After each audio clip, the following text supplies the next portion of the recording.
ఆ సైట్కి శాపం పట్టిందిరా అని చెప్పాడు.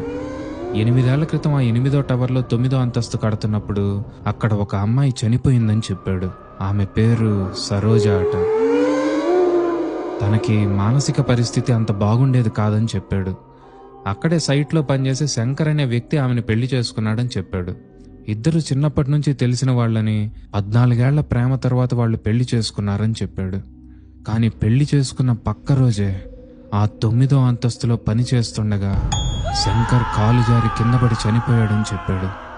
సరోజ ఆ దుఃఖం తట్టుకోలేక, అలాగే శంకర్ చనిపోయాడనే విషయాన్ని అర్థం చేసుకోలేక ఆ రాత్రి అదే అంతస్తు ఎక్కి వాడి కోసం అదే చోట నుంచి కిందకి దూకింది.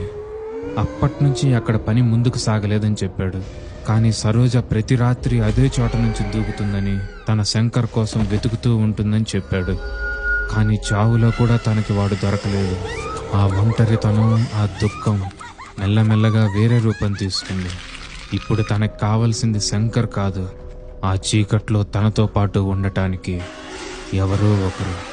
అందుకే యజమాని కొత్త వాళ్ళని కాపాడదామని ఆ రూల్ పెట్టాడని చెప్పాడు. కానీ కూలి పనైనా చేసుకుందాం అనుకున్న నీ పరిస్థితి చూసి ఆ జాబ్ గురించి నీకు చెప్పానురా అన్నాడు. నువ్వు గమ్ముగా రూల్స్ ఫాలో అవుతావనుకున్నానురా, క్షమించు అన్నాడు.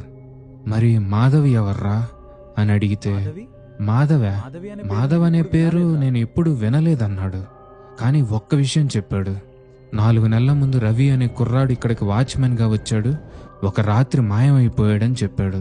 కొన్నాళ్లకి ఒక అమ్మాయి తన అన్నయ్య రవి కోసం వెతుక్కుంటూ అక్కడ తిరుగుతూ ఉండిందని చెప్పాడు. తర్వాత తను మాయమైపోయిందన్నాడు. ఆ మాటతో నాకు ఒక్కసారిగా అంతా అర్థమైంది. మాధవి రవి చెల్లెలు. తన అన్నయ్య కోసం వెతుక్కుంటూ ఆ సైట్ దాకా వచ్చింది. అందుకే తనకి ఆ సైట్ గురించి, ఆ రూల్స్ గురించి అన్నీ ముందే తెలుసు. తన అన్నయ్యకి ఆ గోడ లోపల ఏమైందో తెలుసుకుందామని నన్ను లోపలికి తీసుకెళ్ళమని పదే పదే అడిగింది. కానీ నేను ఆ రోజు రాత్రి కరాఖండిగా తనతో చెప్పేయడంతో ఆ 7వ రోజుకి ముందు రాత్రి నాకు చెప్పకుండా నేను నిద్రపోయాక మాధవి ఆ గేటు దాటి లోపలికి వెళ్ళింది. ఆ రాత్రి నాకు వినిపించిన చప్పుడు అదే తను చేసిన తప్పు. బహుశా ఆ రోజు రాత్రి నాకు వినిపించిన అరుపులు కూడా తనవే. ఆ రాత్రి హద్దు దాటిన క్షణమే సరోజ తనని పట్టేసుకుంది.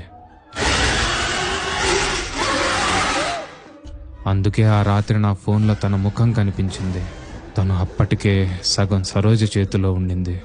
మర్నాడు రాత్రి నన్ను అంత గట్టిగా లోపలికి రమ్మని బ్రతిమాలిందే అది మాధవి కాదు, తన నోటితో మాట్లాడింది ఒక గిఫ్ట్ ఇస్తాను. సరోజ. నన్ను లోపలికి